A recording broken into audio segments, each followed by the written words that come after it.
Returning to work after maternity leave can bring about a whole bunch of emotions. Not only are you getting ready to spend that little bit more time away from your baby that maybe has been with you 24/7 up until now, so you're going to have those feelings of perhaps separation, the losing control. You're not going to be doing every little thing for your little one every minute of the day. Now, some of you might think, wow, that sounds amazing. But for others, it's actually a really big deal to let go. And even if you are feeling like, yeah, there'll be bits of it that are really good, there's going to be parts of you that feels a little sad or a little uncomfortable. It's a big transition to make. So I wanted to share with you 5 top tips for handling this transition, for going back to work after you've been off for a while, off for maternity leave, and dealing with that change in not being with your little one 24 hours a day. So the first one is to choose childcare that you're 100% happy with. There's no point in having them go to granny and granddad's or to a nursery or to a childminder that actually you feel a bit niggled or uncomfortable with the way they do things. Now, this can be full-time, part-time, 2 days a week, however it looks for you. Make sure you're happy with it. The last thing you want is every day to be feeling frustrations and dissatisfaction over how your child's being cared for. It's only going to make the whole process harder and bring about so much negativity when it's already an emotional thing for you to go through.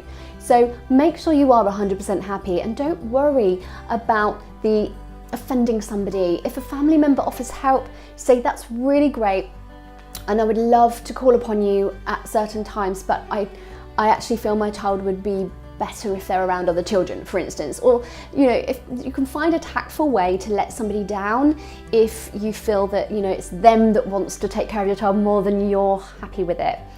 But you've got to be happy with it, otherwise it's just going to lead to niggles and frustrations which your child's going to pick up on.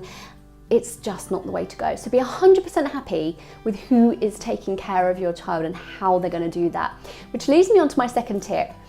Ensure that those caregivers, whoever's looking after your child while you're working, ensure that they are willing to follow your routines, your rules as much as possible. Now, I say as much as possible because this is where I know it's hard for us mums, but a little bit of the control freak in you is going to have to be flexible. You want it done your way. I know, I'm the same, but you're going to have to accept that it won't be exactly your way. People will do things as close to your routines and rules as possible, but just be that little bit flexible that it will be the best they can. You know, to the best of their ability. In a nursery setting, when there's lots of other children, or a childminder scenario, different scenarios have different challenges, and it may be that actually to do things exactly the way you want is just not possible. So let's go to the next best way, the next best thing that doesn't totally throw your rule book out the window, but just keeps things as close to it as possible. And if you can get that, you're gonna feel good, you're gonna feel happy, you're gonna know that your routine isn't being ruined, but you're also gonna feel okay when it isn't, in your eyes, perfect, because it's not you, and it's never gonna be the same unless it's you. So just know that things will be done as best they can be, and that will be okay. The next thing is about having some one-to-one time with your little one each day at some stage, especially when you first make this transition, and especially if you're going from being with your child 24/7 to maybe going to work full-time. I mean, that's the biggest jump.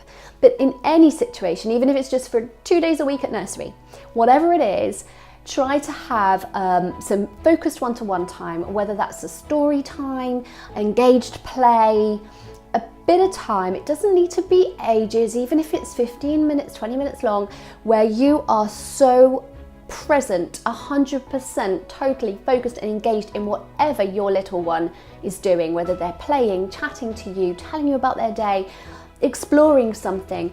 And you might think, they're not bothered, they're just playing, and I set aside this time to be with them, but they're not fussed about me being there.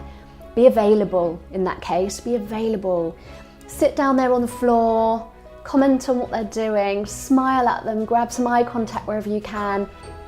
Be available for your little one for that one-to-one time every day, and that will hopefully alleviate some of that separation anxiety, or that just separation anxiety sounds quite harsh. I think really we just have those feelings of missing each other a little bit. And whatever it is, whatever level it is for you, it's probably there on some level for you and for your child, and this might help to alleviate some of that.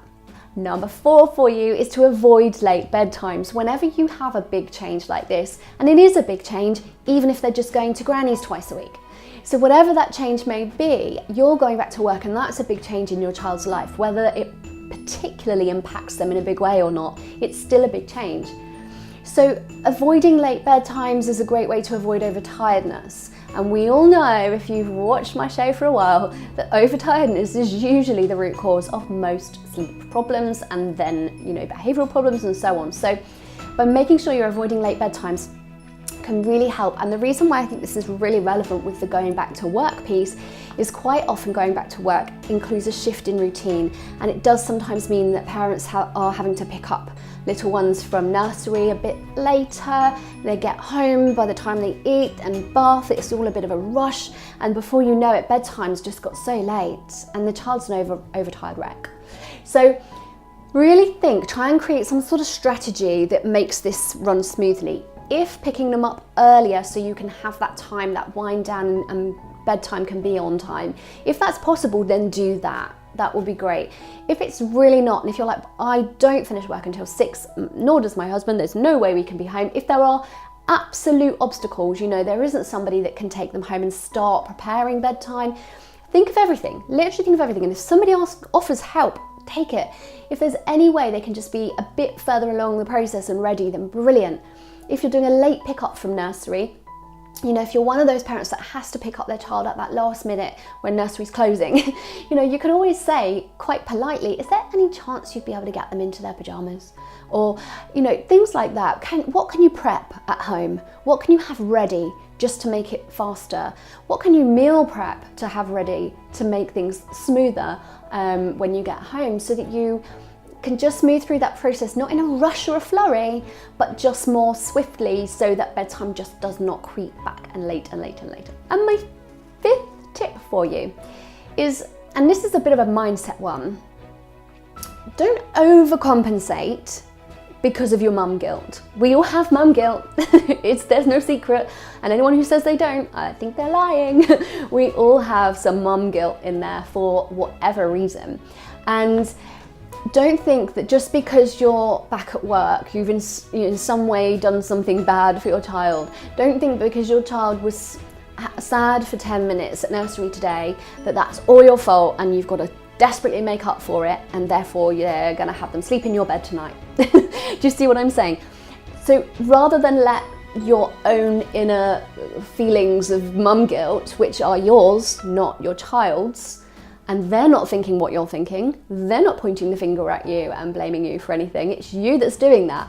So rather than use those feelings and emotions of yours and think, oh well, to make up for this, I'm gonna do this and this and this, before you know it, you're throwing your rule book out, and you're potentially skewing your child's boundaries, which they were okay with, but you're now allowing things that you maybe wouldn't have, creating possible habits and behaviors that are gonna maybe be destructive in the long term to your child's sleep and their behavior and everything. So it's a really good rule of thumb to think, am I overcompensating? Am I in some way mollycoddling in a way that I wouldn't have, but because I'm feeling bad about this? We all do it, guilty, we all do it. But that's my 5th tip for you, is don't overcompensate. You don't need to. Just stick to things as normally as you can. Keep things as routine as you can. Keep those rhythms going through your child's day, and they'll thrive. They'll love it. They'll be fine. It's probably you that's gonna struggle more than your child, so don't worry too much about them.